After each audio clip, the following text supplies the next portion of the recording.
Good morning. Welcome in, everyone. Let's give it a minute for everyone to filter through and then we will kick off.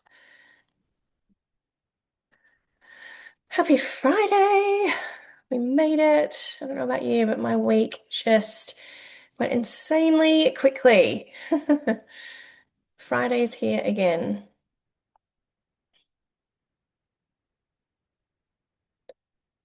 All right. Happy Friday, Jenna. Hello. And Jenna, you have displayed exactly what I want to see, so thank you for that. Um, I would love, because I can't see you all, I would love if I can get some yeah, some activity in the chat. That would be incredible. I'm going to ask you questions. This is going to be super, super interactive, just so we all get the most of it and have a beautiful Friday morning. So I hope you all have your coffees and you are ready to go. Yeah? Cool. So let me share my screen and let's get into it. Beautiful. Someone give me a thumbs up if we can see that and we're all happy with that. Yeah.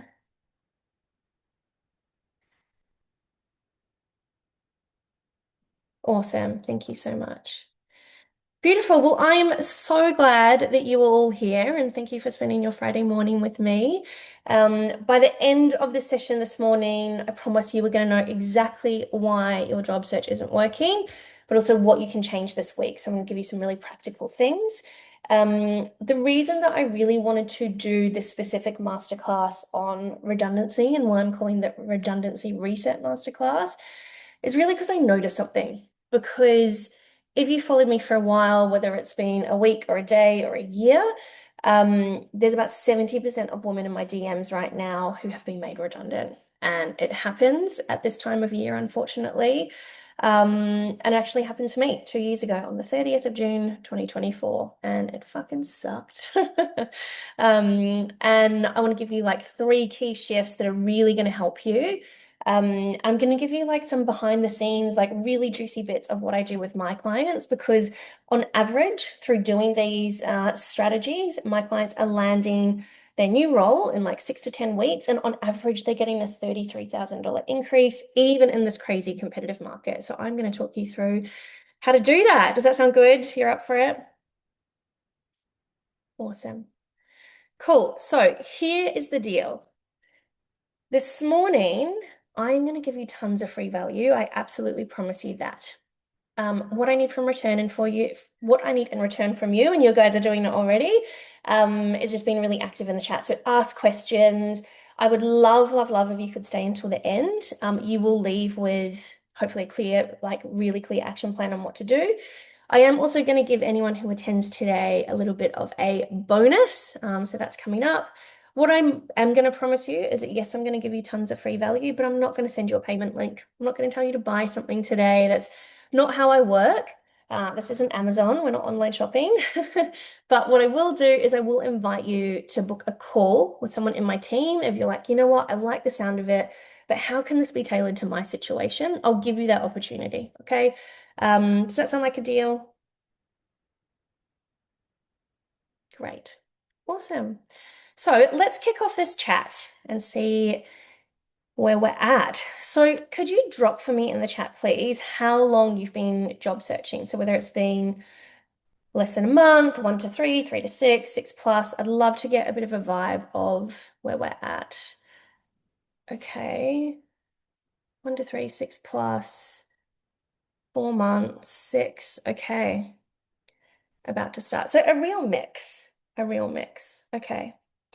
So I think that probably the things that you were thinking, regardless of how long you've been looking, are probably some of these things, right? Which is, why am I not getting interviews? Like, why do I keep getting ghosted? That's very common in this market. Probably you're thinking like, well, why is someone less experienced getting that job over me? Like maybe you find out who gets that job and you're like, can't believe that person got the job. I'm way better. Something that I hear from women a lot is how do I talk about myself without sounding arrogant? I don't want to sound like, I'm up myself or like, any of these things. And actually, something that's very, very common after redundancy is, am I going to have to take a pay cut? Am I going to have to take a step back, take that junior role? The answer is no, but I'm going to give you the answer to all of these questions today. Yeah. And before I even go into that, you're probably thinking, well, who the fuck are you, Ash? Who the fuck is Ash Becker? How do you know what you're talking about? So, um, the reason I want to go into this because before I tell you what I think you're doing wrong, I think you really deserve to know why I'm qualified to say that. Yeah. So this is my background. I spent 16 years in HR, in talent, in leadership, and learning and development. And I worked across like four key industries doing that. But I led global hiring in my last big role. I was leading a team of about 20 recruiters, partnering directly with the founder. It was everything that I had worked towards in my career. It was like my dream job on paper, right? It also got me out of living in Sydney, which is a city that I love, but when you have babies and COVID happens and all those things, so I moved to the Sunshine Coast and I was working remotely in this dream role, earning amazing money. Like life was pretty good. But what did it also come with? It came with hours and hours every single day. Like I'm talking 15, 16 hours of work per day. I worked 6 days a week. My son was really little. I think one of the first full sentences he said to me was, Mummy, when will you be finished work? And that broke my heart. But I stayed, right? I stayed. And then I actually had the rug swept out from underneath me and I was made redundant. The one who was building teams, the one that was doing these amazing things, I was told to relocate to Singapore to take redundancy. And yeah, it was horrible. But I thought that I'd done everything that I was supposed to do, right? Like I worked really hard, I delivered great results, I was loyal, and then overnight my role just disappeared. Yeah. But this isn't about me. The reason I'm telling you this is because I already know how you're feeling. Like I've been there, right? And actually, because of this redundancy, that's exactly why I built this business.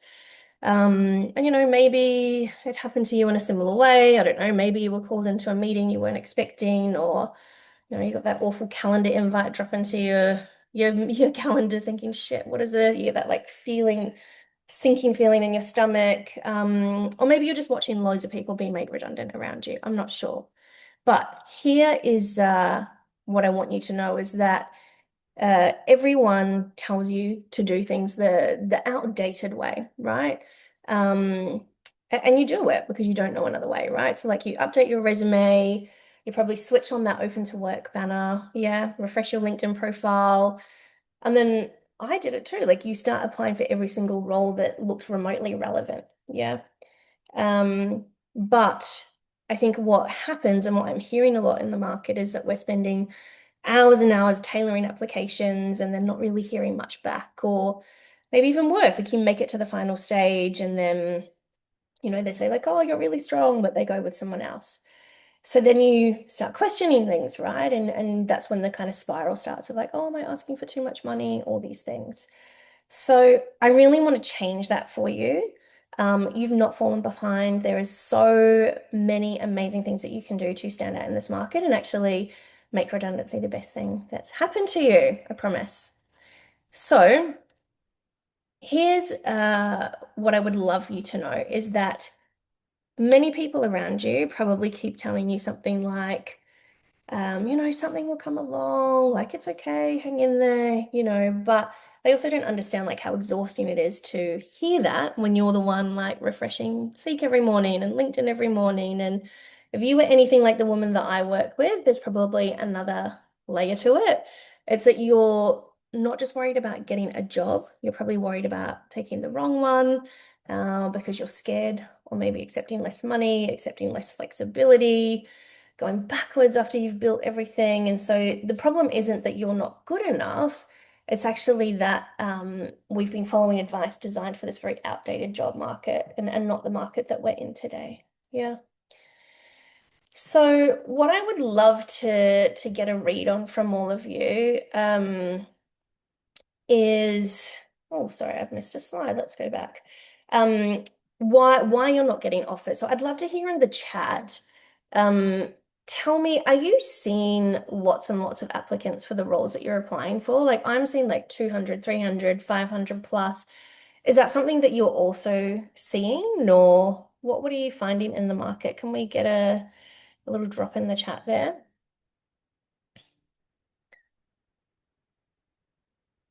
Yes, okay.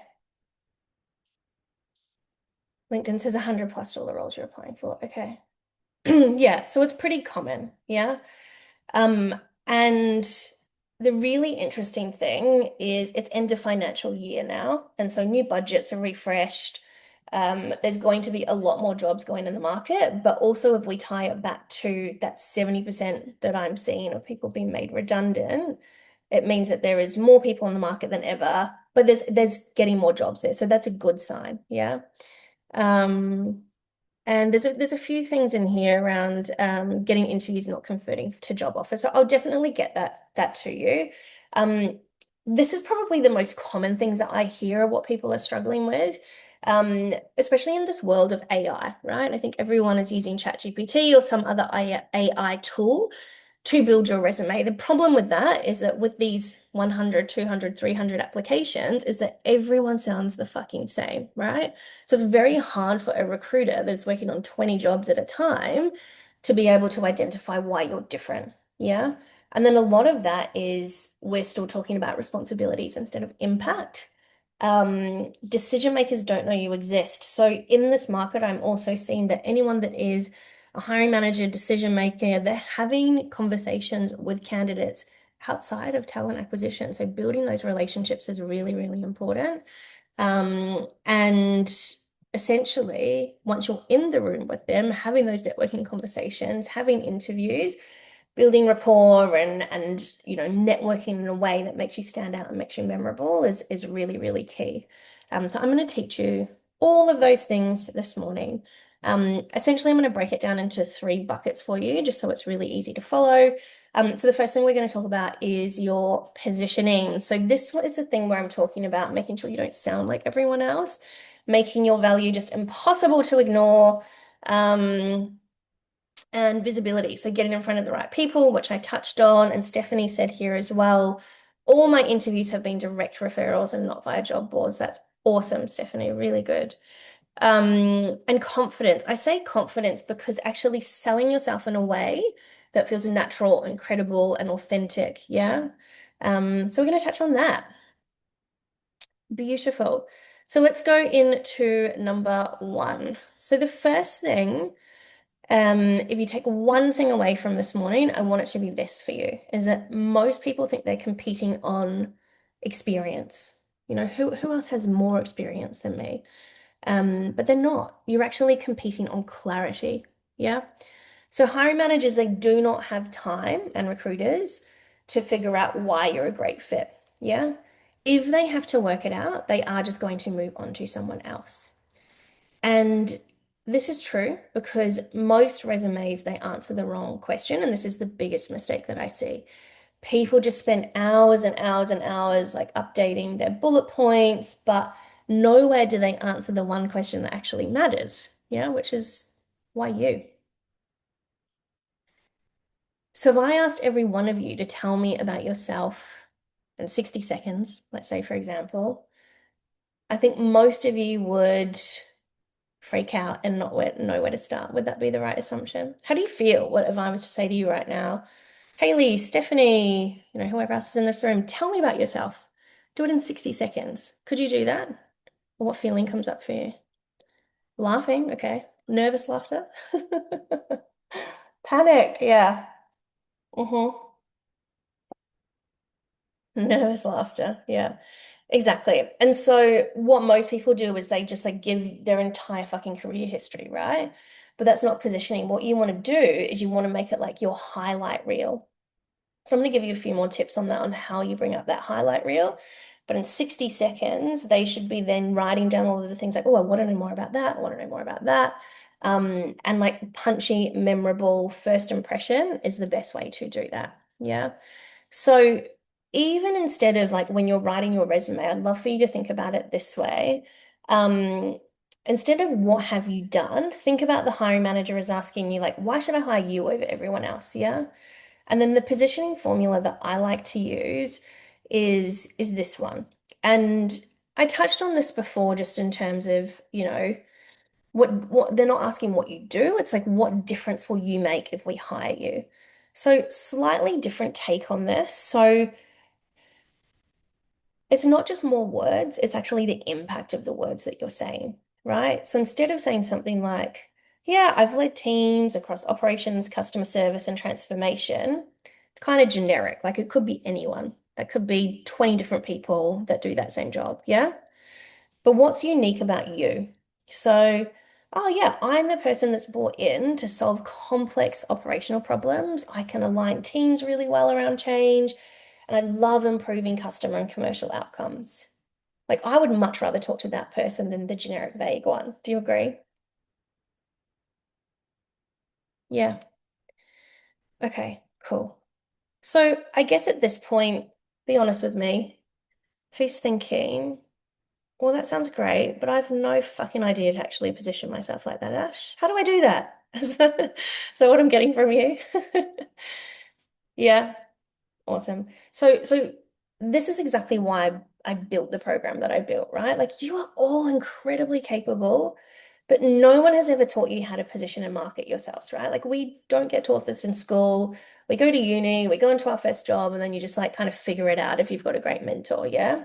So positioning when I am with my clients and what we do one-on-one is really taking them from this before stage into this after. So typically most of us sit here, we sit in the over-explaining, the justifying, we're long-winded, it's the word salad. We self-disqualify ourselves from applying for that job. We maybe minimize our achievements. When we're interviewing, we say words like, well, yes, we achieved this and we achieved that. You don't use I achieved that. And then so we don't actually know, well, who did that? Were you responsible for it? Yeah.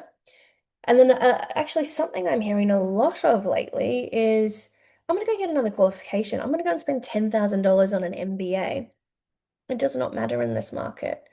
You actually just get hired on your skills, and especially because AI is becoming so prominent, soft skills are the best fucking skills that you can have. Yeah. An MBA is just going to make you generic. It's actually not going to make you stand out. You'll learn a lot, but it's not going to help you get a job. Yeah. And so, how do we move into this after stage? Yeah. So, I have so many formats and frameworks that I work on with my clients around how to communicate your value powerfully. And I'm going to give you a few of these tips today. You need to be able to turn your experience into clear career stories. Yeah. So, if you have an achievement story bank and you build up 5 to 7 amazing stories, you're going to be really good in interview. You're just going to need to tell those stories depending on what questions you get. And that all leads into articulating your impact, fixing the messaging that's making you blend in, and then positioning yourself as that obvious choice because it's very clear about the difference that you make. Yeah. Okay. Cool. So I actually want to talk you through an example. I want to talk to you about my client, Christina, because similar to a lot of you, she had been searching for a role for quite a long time before she came to me. So it was like 11 months of searching for a new role after she was made redundant. What ended up happening is she was a senior marketing manager. She took a role at a much lower like marketing executive level, just because she was building a house when she got made redundant. She had 2 mortgages. She's like, God, I just need to like get these bills paid, right? Like I'll take anything. And she the whole time for that 11 months was trying to get another role back up at her level, and it just was not fucking landing. And when she came to me, she was like, Ash, I don't know if this is going to work. Like, I've been trying for so long. She had a lot of fear. The first thing that we fixed was her positioning.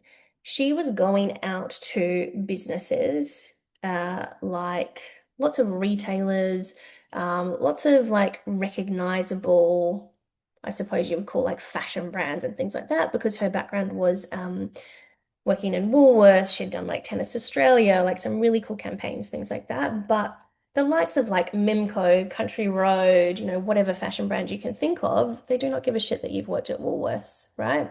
So we actually looked at, well, what does she want to achieve? And what industries are actually going to be excited by her background, yeah? And we actually identified that fin services would be um, a great industry for her to target. They pay really well. She's done campaigns that are set up in a similar way to they are. It's a similar type of customer because she's also done energy and she's done partnerships and all those sorts of things. And so we did. And by fixing that positioning, she was able to get a $70,000 increase. which is even more than what she was on before. That's her total package. But yeah, 193,000. This is what she got. So I really wanted to share this story because I think it's really relatable. And I mean, I don't know about you, but I wouldn't mind an extra $70,000 a year just by fixing some positioning. Yeah. Yeah. Awesome. All right. So let's move into career shift number two. So visibility is so, so important. It's one of my favorite things to work on. Because if you look down here, this little arrow matrix here, this is the mistake that almost everyone makes, and it might sound familiar to you.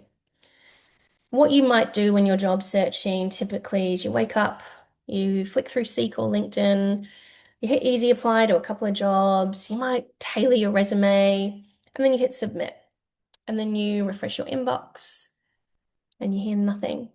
And then you do it all again tomorrow. And that is not a strategy, ladies, okay? That's survival mode. So we don't want you doing that. It's exhausting, it's fucking reactive, it's not the place where you want to be. Agree?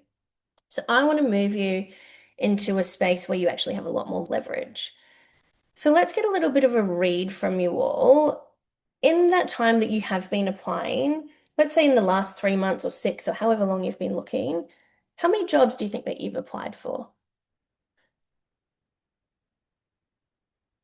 100, 25, 10 to 25, 5. Okay, it's a mix. So here's the more important question. How many offers has that turned into? Yeah. Okay, one. Yeah. So be honest with me. Who's feeling maybe like they're working harder than ever, but really not getting the result that you want, maybe getting worse results? Type me in the chat if that's you. Yeah. Yeah. Yeah. So you got an offer for a lower role. Yeah. So much effort to apply and then hear crickets. Exactly. Impacting your confidence for sure. Okay. Getting to last two and final stage. Yep. Okay. So look, let me tell you this. If applying online was the answer, it would have worked by now, right? It just would have. Yeah, and it is a lot of effort. It's a huge emotional investment. I totally agree with you. I agree. It just doesn't work. It's just not enough to apply anymore, unfortunately. But what we can do, the good news is we can fix it, right? Visibility is what creates leverage, right? And I always say that, you cannot hire, promote, or recommend anyone if they don't know that you exist. So we just need to get in front of more eyeballs, basically. One of my favorite things that my clients are probably sick of me saying is that volume and consistency negate luck, but visibility creates leverage. Yeah. So you can be consistent all you want, you can do all of the volume and like try and create your own luck. But if you're not being visible, if you're not trying a different strategy, it's just not going to work. Yeah. So let me ask you something. And this may be 5 years ago, recently, or whenever it was, but have you ever heard someone say, "Oh, I know someone who would be perfect for that role"? Maybe you're at lunch or with your friends or anything like that. Yeah, that's how opportunities are created, right? People hire those that they know, they like, and they trust. It happens, yeah? And they don't hire the person who just clicked apply first, right? In my last role, which was at one of the fastest growing fintechs in the world, 90% of the roles that we filled were with candidates who never sent us a resume. They built relationships with our hiring managers. We found them on LinkedIn and had conversations. They built relationships, which is insane, right? So, what the winning timeline should be, so we're not just focusing on resumes, is this. It's like, yeah, do your resume. Let's DM some people that actually have some influence in this business. Let's have awesome conversations with them, sell ourselves, like that 60-second pitch that I was talking to you about, asking for a referral or a next step, and then that's going to move you more closer to the offer. So this is my kind of visibility loop that I want to share with you. You can take a screenshot of this, but let me ask you this. When it comes to networking and sending messages, How do we feel about that? Drop a one in the chat if you're like, I love it, I love networking, or drop a two if you're like, fuck this, I hate it, don't know what to say. Okay, mostly twos, a couple of ones. So ick, yeah. And it doesn't have to be ick, yeah. But I think what happens and why we don't like it is so many of us, we send maybe like one LinkedIn message and then maybe we don't get a reply and we don't follow up. And then, you'll happily apply for another 50 jobs, but they also don't reply. But that one follow-up feels really scary and 50 rejections somehow feels normal. Like, isn't that interesting? It's a very different mindset shift, yeah? Yeah, and I like networking, but I don't want to be annoying is the most common fucking thing that I hear all the time, Lisa. And you're not being annoying, you are solving someone's problem as long as you are giving value and you're doing it in the right way. Yeah. So this is the visibility loop that I teach. You need your rinse, repeat, reflect. Yeah. So yes, you take your action, you reflect, did I reach out to the right people? So, who are the decision makers that you can reach out to? So, it could be the hiring manager, it could be a general manager that's head of that division, it could be peers that are in that team, it could be the talent person, it could be someone that worked in that business 3 years ago that you are connected to that might be able to introduce you to someone, right? And then so you need to reflect and then look at why didn't my message land? Was it like my tone? Was it my timing? What did I learn from this? Did maybe people get back to me and say, hey, I'm not the right person, but you can speak to so and so, but have I followed up on that connection? So there's so much you can do in the reflection stage. I would say that visibility is definitely not a one-time effort. It's definitely a system. So it's like it's the do, learn, do again, like do it better. But honestly, um, I'm telling you now, the people that are landing jobs in this market, they are definitely aren't the most qualified, but they are the most memorable. Yeah. I see it every single day. I mean, the women who are consistently landing interviews, they're not waiting to be discovered. They're not waiting to be called. They're creating their own opportunities. Yeah. So I'm going to give you some examples of how I teach this messaging. And I want to show you something because I know some of you are probably still thinking, well, yeah, Ash, but does it actually work by sending these messages? And so I could tell you that it works, or I could show you. Okay, so this is literally in the last week inside the program. These are all screenshots of wins from doing networking, basically.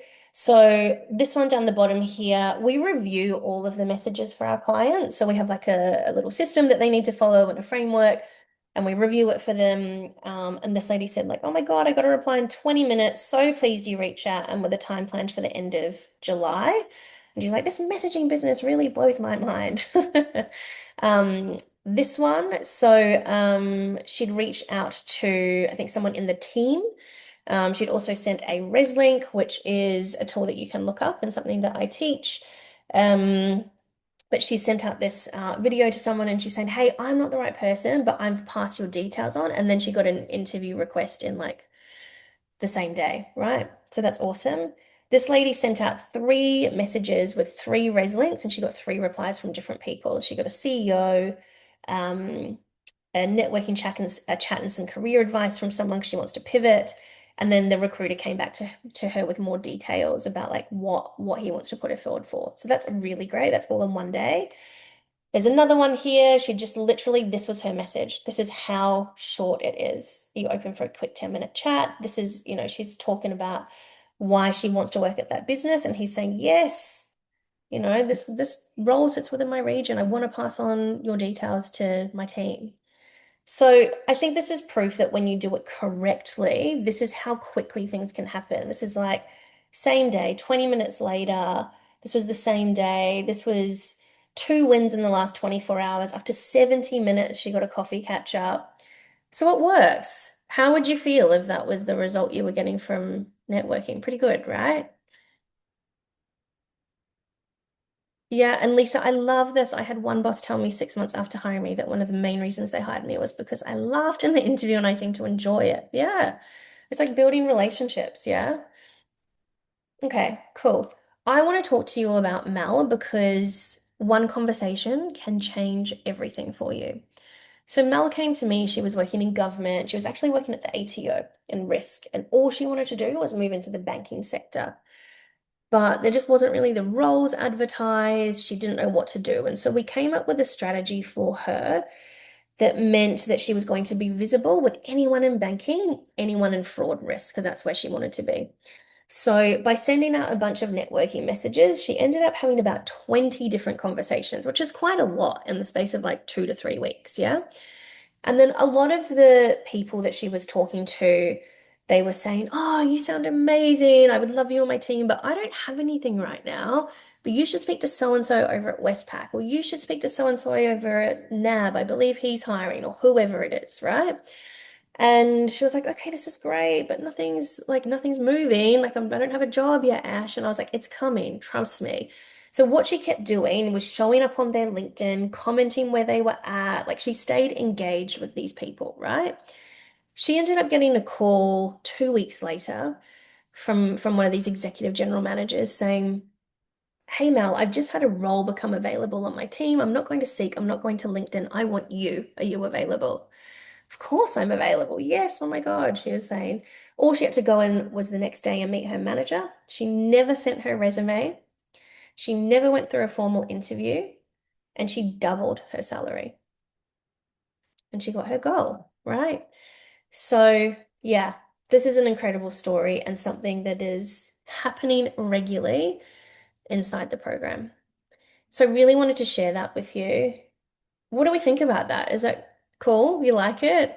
Is it unbelievable? Yeah, cool. So before we get going, I'm not sure if anyone needs to like run into a meeting or anything like that, but I do want to give you the opportunity that if already you're saying, "Okay, Ash, this sounds pretty good, but I just want to know how it applies to me," right? Like, how can you tailor this to me? You can scan this code here and sign up to a strategy call. It would be with one of my team members. And just for you that jumped on the call this morning, I'm giving you $500 discount off my program. That's my special gift to you because I really, really want to help as many women as I can. And I'll quickly just talk you through what would happen on that call. So you basically book your call, find the time and day that works for you. There's a short form that you'd fill out. Then you'll meet with my team. They'll come up with a custom roadmap for you and some payment options, and then we kick off together. So I'll leave that for you if you wanted to fill it out later, and there'll be another one at the end. But let's keep going so we can keep learning. Yeah. All right. So I've already spoken you through two of the key strategies that I work through, yeah? And let's just say it worked, right? This is the point where most people think, like, "I've made it, but getting the interview isn't necessarily the goal. Winning the interview is, right? I think there was someone in the chat saying before, like, "Oh, I get to interview, but it just doesn't convert." So I want to talk to you about how it converts, yeah? So the uncomfortable truth with this is I hear this all the time, is that you can sell a $50 million project, you can sell anything when it comes to the company, but when it comes to talking about you freak the fuck out, you know? Isn't that wild? It's crazy. Like you can literally walk into a boardroom, confidently present to execs, you can like negotiate budgets, you can lead transformation, you can do all these amazing things, but then your brain suddenly goes blank when you're asked, "Tell me about yourself," or about a particular interview question. Maybe you start rambling or you undersell yourself. I think quite often what I hear is that like you just forget those are your best examples. Um, and then maybe you walk out thinking like, "Oh, why did I say that?" And so what I have learned from coaching so many women is that you're actually not lacking confidence. What you're lacking is a framework. Yeah. That's exactly what I'm going to give you next. Okay. Okay. So selling yourself with confidence, your whole career up until this point is proof that you are really capable and incredible at what you do. You don't need to go into an interview thinking like you are performing, but you do need to prove it in 45 minutes, right? And so I want to talk to you about a couple of things that I saw in my experience recruiting internally, just so you can understand things from like a recruiter's lens, okay? And then I'm going to give you some frameworks to overcome this. Yeah? Okay. So these are the most common reasons that I heard over 16 years partnering with hiring managers on why they wouldn't progress with someone, right? These are basically all the reasons why great candidates still hear no. It'll be like, oh, she's really experienced, but she rambled, too much information, like not enough impact. I'd be like, oh, what did you think about Sarah? Who's Sarah? They don't even remember you, right? Because quite often they might have between like 5 and 8 interviews in one day. Yeah. So you need to be memorable. Sometimes it's actually really interesting. Oh, we feel like, she'd probably just take any job. She doesn't really want this one. Lacked energy, conviction. And I think the biggest one is like, I just didn't have the confidence that that person could solve the biggest problem that I have in the team. Because this is the thing with recruitment. It's actually you're solving a business problem, right? That's what it is. So, how do we change that, right? We stop answering questions and we start telling stories. What most people do when they go into interviews is you treat it like a bit of a ping pong competition, yeah? Back and forth, back and forth, back and forth. It's not authentic. You can't create connection. And so instead of, getting to the point, it's really hard to be able to get across that like, oh, can I trust this person to solve my problem? That's it. Stories are memorable, facts aren't. And hiring managers don't remember that like fifth bullet point that you had nutted out, but they do remember a story where you saved a project or you maybe influenced that difficult stakeholder or maybe you turned around a struggling team. Like those are the things that they remember. Okay. So I want to give you some ways to avoid that ping pong that we were talking about. This is what I call my easy peasy power phrases. Has anyone heard about power phrases before? No? Hmm. Yes, okay. So let me talk you through it. These are really subtle ways that you can build credibility, that you are going to have the person interviewing you thinking, wow, this person is credible and thoughtful and articulate. And so, what you're going to do before you're asked a question is you're going to drop in one of these at the beginning of your answer. So, let's say, for example, you're asked, hey, Katie, tell me about a time where you've dealt with a difficult stakeholder. Instead of just going into your story, you're going to say this. You can say, yeah, absolutely. In my experience, the most effective approach when dealing with difficult stakeholders is blah, blah, blah, blah, blah. Let me tell you about a time when this happened. And then you tell your story. Can you hear the difference in that? How you're building their confidence in you, how you sound so credible. Yeah. Like another one that you might get could be, tell me about a time that you had to influence change. And you could say, yeah, well, I've actually seen this challenge across a few different businesses I've been in.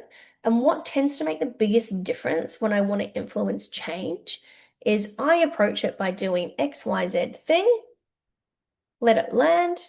Let me tell you about a time when I actually influenced this really big change and it had a huge upside on the business. And then you tell your story.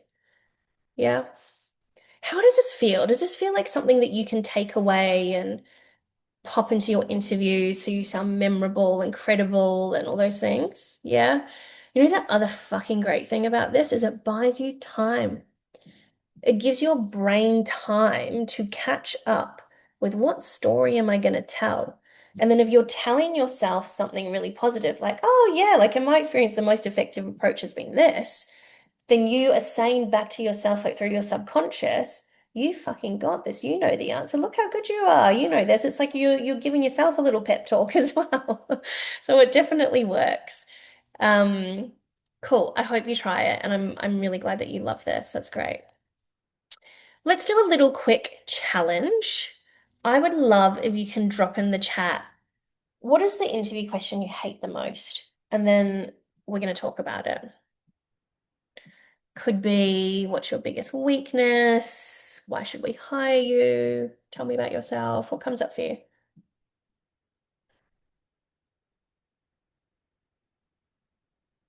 The weakness one. Okay. Where do you see yourself in 5 years? I fucking hate that question too. All they're looking for in that is like, are you going to stick around with us or are you going to leave? But yes. Okay, let's talk about these ones. So tell me about a mistake, salary. Okay. So if we look at the chat with these number of examples, I want you to notice something. Everyone has different questions, but they're actually all testing the same thing, aren't they? Which is, can you clearly communicate your value? That's exactly why I teach power phrases, because they work in almost every single interview question. Yeah? Okay. So if we go into the next stage of this, who has walked into an interview and thought, fuck, why the hell did I just say that? Yeah. Yeah, it happens. Or you're like, oh my God, I had all of these amazing stories ready and I couldn't remember anything. Yeah. It's not because you're bad at interviews, I promise you. It's actually just because, like, again, no one's really taught you how to communicate your value and especially like under pressure, right? Yes, I get it with the ADHD thing. And that's exactly why you need a framework. You don't need to memorize it, you just need a framework to remember it. Yeah. Okay. So this is, yeah, frameworks I love because it helps you think, and scripts make you sound really rehearsed. And then you put all of this extra pressure on yourself. Okay. So, in my program, I don't teach you what to memorize, but I do teach you how to think. Okay. So, some really good examples I'll talk you through. I think one of the common things that we were talking about was the tell me about yourself. So whenever someone asks, tell me about yourself, I want you to write this down. PPF. It's your past, present, and future. Okay. And that's exactly how you can tell your story in 60 seconds. Past, how many years experience do you have? What industries have you worked in? What kind of teams have you led? All of that sort of stuff. So your past. The middle bit, present, you can talk about what your role is right now. If you've been made redundant, I would rip it off like a band-aid and say, my role, not me, my role was recently made redundant from Optus, but I was real, and then you're going to turn it into something positive. But I was so proud of my time there. I, I don't know, I achieved this amazing thing. I was really proud of this. I did this awesome thing. So actually speak about it in a really positive way of what you achieved. And then for future, I want you to talk about what is your most authentic reason why you want this job? Yeah? Not what their values are, not what's written on the fucking website, why you want to work there. Yeah? And that's how you answer. Tell me about yourself. How does that feel? Do you like that? Is it easy to remember? The thing I love about PPF is that, let's say, for example, you've done the first two Ps or you're halfway through it and you're like, fuck, what is next? You've got an anchor point. You're like, F, future, future. So you know what to say. And then you stop and then you shut the fuck up, right? And then you wait for the next question. So that's the other thing, like we ramble. So you can nut that down to 60 seconds, practice it while you're walking the dog, folding the washing, going for a walk. If you nail that, your first impression will be really good. Another interesting point that's in here is someone's put, I don't like star. I agree. I fucking hate the star method. Do not use it. Reason I hate it is because we do situation, task, action. And then you're like, oh my God, what's the difference between a task and an action? And then everyone forgets the result. Yeah? Does that sound familiar? What I want you to use instead is Carl. Okay? It's Carl. Amazon do use star, but they won't know the difference if you use Carl Haley. It's so much stronger. Context. What was happening? What do they need to know? Action. What did I actually do? Result. What happened? And learning. What I learned from dealing with this difficult stakeholder was actually if I just align expectations up front, make sure that we agree on a communication timeline, then everything will run really smoothly and I won't have to deal with this stakeholder issue. Yeah. So that Carl format is so much better, and I would be trying to find 5 to 7 achievement stories that you can tell and pop into the Carl method. Yeah. The learning part is great. You know why? If you were interviewing in government, they fucking love the learning part because they love a bit of reflection. And then in corporate, they like it because candidates don't do it. And you know what? I want someone on my team that reflects and learns and then puts that into place and that is proactive and that is better. Yeah, and it's so much more natural. Agree. Cool. So let's talk about Susie. I want you to meet her because she's a great example of all the things that we were talking about with interviews and feeling nervous and going blank and not knowing what to say and all of that stuff. And Susie was in her role at Foxtel for 15 years. She'd had multiple promotions, but she was made redundant and she was looking for 5 months before she came to me. And within 5 weeks, she had a new role. And yeah, we did all of the things, but I think mostly we focused on interviews because even when her and I were practicing and doing mock interviews, she was so nervous. She was like shaking. She didn't know how to tell her stories. Like it was probably one of the toughest clients that I've had. Yeah. But if we actually look at all of the work that we did, and you look at this screenshot here, this is the message she sent me after her final interview. She said, letting you know it went really well. An hour and 15 minutes was conversational, and I felt relaxed. A couple of times he said they were good examples. I answered most well. She's a professional Ironman athlete as well, and so they spoke about that. I didn't refer to notes except my questions, which I felt was okay. I looked prepared. I weaved in the names of people that he knew, and I left happy, and I've done the best that I could. Right? I felt confident in my abilities. I'm smiling now for a glass of wine, you know? So this is the feedback that she got, then ultimately turned into an offer.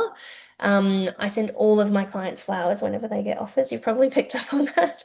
And yes, this was at one of the VIP dinners that I held earlier this year, and we got to meet in person, which was beautiful. But this is the work I fucking love, right? Because being able to take someone from really nervous, being in the same business for a long time into a result like this is my why. This is why I do this work. Yeah.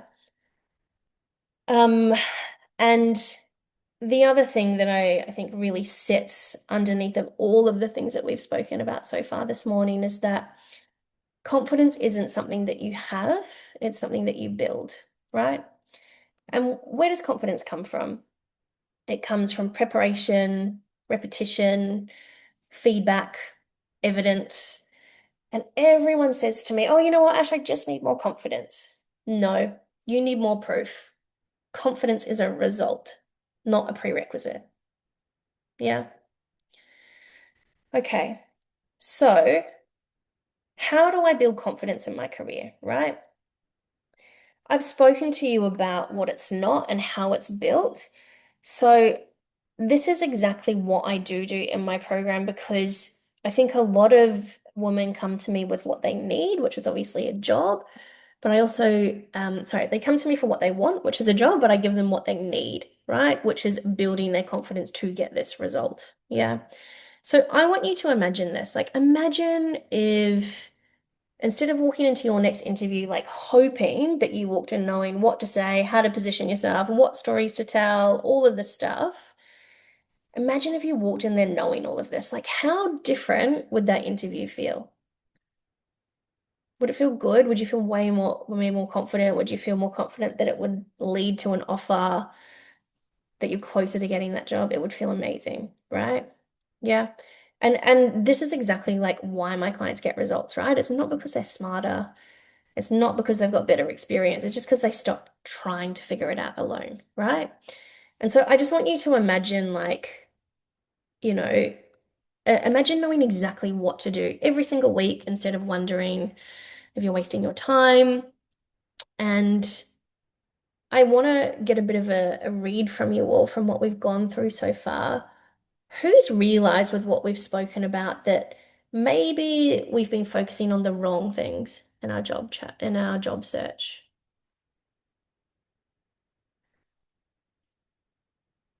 Yeah. Yeah. Okay. So what if you didn't have to figure it out alone? Yeah. These are results just from the last week inside the program. I'm not going to read every single one. You can see it there. But I think the key thing that stands out for me is there's some common themes here that I'll talk through. Yeah. So this one I think is probably one of my favorites because it's saying, Ash built something that hands you a framework and your confidence back at the same time, and then surrounds you with other women who are just as generous with their expertise. Navigating a career transition is hard enough, but having people like this in your corner makes all the difference. Um, the community is really important too. Like you're in a community with like all women going through the same thing. So having you all in my corner means everything. The community means the world to me. Love to stay in touch with you all. The methods and the tools are honestly liquid gold. So grateful to have me and the team in my corner during the season of my life. Can't thank you enough for this, your support. And then this one. Yeah, this one was amazing, actually. She doubled her current salary and she gets a increase after probation, but she's also passing everything that she's learning from the program down to her daughter, which I was like, oh my God, like I had a few tears when I read that one. Because that's, yeah, pretty cool. So I just want to talk to you about what you get, like if you're curious about what it would look like, go for it, Danielle. All good. Thank you so much for coming. This is what you get, right? So we build you a personalized career roadmap. You get one-on-one coaching. We completely redo your resume and LinkedIn for you. We build your positioning, your visibility. You get unlimited interview prep in this program. Unlimited. Like I'm super generous with that because that's actually the thing that gets you the role. Yeah. Um, you get support. So you get real-time Slack support. At any moment, you can message me or the team and be stuck with something, and we come back to you straight away. And the accountability. So all of these things are what you get if you do join. So it's everything that we covered tonight, obviously in a lot more detail. Um, but yeah, you become the obvious choice, become impossible to ignore, sell yourself with confidence, and you're not doing it alone. So I want you to just pause for a second. We're almost at the end of this, but we've gone through a lot this morning, and I really thank you so much for all of your time and understand if anyone's got to run to a meeting, all good. But I just want you to imagine opening Slack and writing something like one of those screenshots that you saw. Imagine writing something like, oh, I signed my contract, or I got double my salary, or I got my confidence back, or I'm so excited to start my new role. Imagine thanking your family because the stress is finally over, and imagine posting on LinkedIn, not because you're looking for work, but because you're announcing your new role. That's what we're actually working towards, yeah? And as I said before, like it's not just about landing the job, it's about getting your confidence back, it's about knowing your fucking worth, right? Becoming the woman who backs herself, building a career that you control. Because like, yeah, you land incredible roles, but that's not what you remember the most. That's not what my clients remember the most. It's that I got my confidence back, that I know how to advocate for myself more. I'm teaching my daughter these lessons, all those things. Yeah.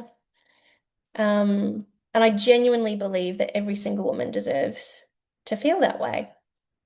So it was a pleasure spending some time with you all this morning. I will pop this up here, and if you guys want to hang out for another 5 minutes, I'm more than happy to answer some questions up until 11.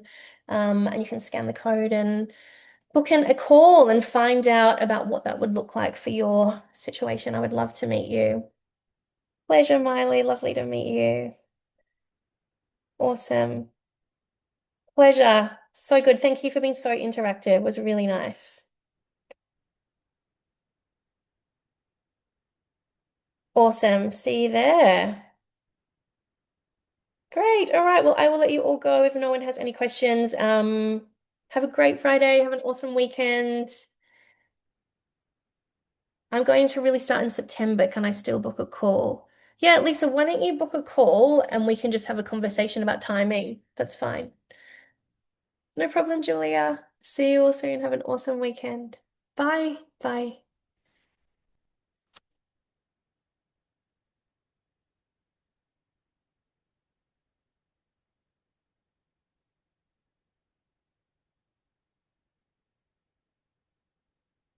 All right. See you all later. Bye.